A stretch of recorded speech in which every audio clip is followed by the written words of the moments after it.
So I recently showcased this prom dress that I had made, actually reposted, because I actually made this dress in 2018, and I showed a little bit of the process of me making this dress, and a few comments were like, was the mesh in the dress necessary? Did you have to put any mesh in this dress, or could you have made the dress without any mesh other than using the mesh for those ties up top there, these little ties up top here? So yeah, was it possible for you to make the dress without any mesh? Why was the mesh necessary? So valid question, and a lot of you who follow me always wonder why I'm like responding to. Now, these were not hate or negative comments, but I do tend to kind of like address some of the comments. So this isn't me rebuttaling previous hate comments. This is, I chose this as an educational moment. So yeah, was the mesh necessary? So I'm gonna just take you into a little bit of my process. And if you still don't know why we use the mesh, here is going to be an explanation of why I use the mesh. So as stated in the original video, my client came to me and asked if I could make her prom dress, and this was her inspiration. This dress is an Eva Lindell wedding dress. I forget the style. I think the name is right there. Zlata. That's the style of the dress. So she wanted the dress very close as pictured, and the only thing that she didn't want was for it to be as see-through as this dress is. Now, when someone gives me an inspiration picture to go by, the first thing that I do is study the dress. So I look, okay, what is this dress made of? We can see that the skirt part is made of some kind of satin. I would think a bridal satin, Duchess satin, anything that is lightweight, not too heavyweight because of the flow, if you can see the flow of the dress. So I'm like, okay, I can definitely source that. So we're gonna now look at the bodice part where the lace is. Okay, if you look closely, the dress, look at her arms. That is mesh, because a human arm does not fold and crinkle like that. If you look on the other side as well, the way it folds on her elbow, that is mesh. Also, another thing that tells me that this is mesh, look at how the lace, or I don't know if it's motif, applique, whatever you choose to call it, how it sits on the arm. What is it on? It's definitely not on skin. This is not glued on. So that already tells me, even though you can't see it, they did excellent on the type of mesh that was used, probably illusion mesh, so that it gives the illusion that it's on skin.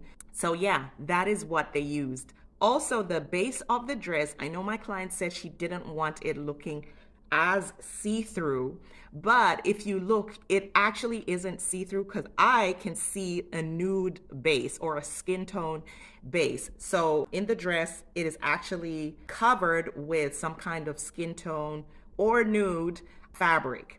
And then in the V part here, that's just the mesh, and you can see that that's skin. So the original dress has mesh that was used. I could see it, but if this is not something that you do, you wouldn't be able to identify that that's what's there. And again, just the style of the dress, not even looking at the mesh on the arms, just looking at the style of the dress, the lace motif, the lace applique shows that it is on some kind of mesh. And so that was the biggest reasoning why I decided to use mesh, because the original dress used mesh, and the client wanted the dress to be as close to the original as possible. And since she didn't want the nude look, I suggested that we do like a sweetheart bodice. And so I used the McCall's M7718 pattern, which kind of was like similar to what she wanted. And she was fine with that. Listen, sometimes I work smart and not hard. And so there was no reason for me to start creating patterns when there was a pattern that I could have used. So I used the bodice part of the pattern, cut out those pieces for the skirt. It really was just like a gathered circle skirt. I didn't really need a pattern for that, so I didn't use a pattern. So once I sewed everything together, I then pinned, kind of like pinned and draped everything. You can see the pins on the bodice and the skirt, and then the applique attached to the bodice and the mesh, just to test out and see if I was going in the right direction. Of course, she did come in for a fitting. If you can see, the neckline here is a little wide, so I needed to make it just a little narrower so that it could more like come closer to her neck. So yes, after a few fittings, decided on the final look, and this pretty much was the final look. And again, for the people who are saying, was it necessary for you to have mesh? Yes, because if you can see where the applique actually ends, it is way past beyond the bodice, and that needed some kind of support. So we were not going to glue that on the skin. That was not the look that she wanted. And so the mesh served a purpose. And again, I had mentioned that I made this dress about 2018. I think it was 2018, so that's like six years ago. And so obviously the mesh at that time was not brown skin friendly or brown skin compatible, whatever term you want to use. And so, and of course it's more pronounced here because my mannequin is black, and so you can actually see the mesh color. But honestly, it wasn't as bad as some people said it was, because just look, like if you didn't really look hard, you can't even tell that there's mesh there. Yes, up close, different lighting, you'll be able to kind of like see that there is mesh, but it was doing what it was supposed to do at the time.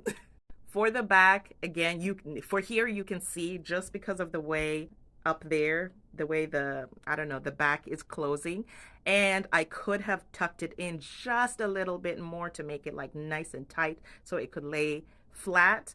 But I mean, like I said, the mesh was doing what it was supposed to do.